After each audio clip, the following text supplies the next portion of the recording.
Ciao bella gente, in cui legge una poesia dopo aver sentito il vostro parere. Al me dentista.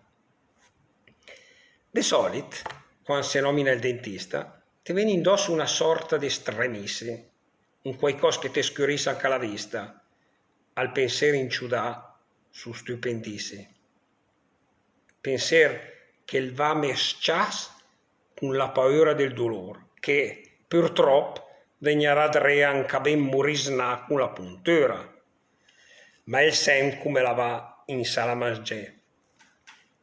In quanto a questo però, sono in vantaggio, perché a ciapà scura di me dentro, incontrai nella mia strada un personaggio viscuro, onesto, discreto e competente.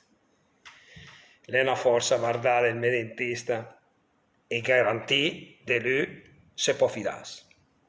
Quando col trapen in man come un artista e lavora dei film sui toganals.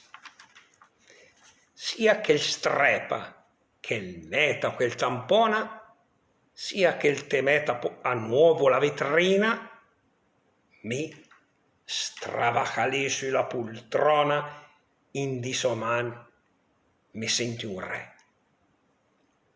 Per far più se garbata l'atmosfera, mesciata con l'odor che t'ha in gola, gain di paraggi un fior d'un'infermera che la sorride, la parla, la consola.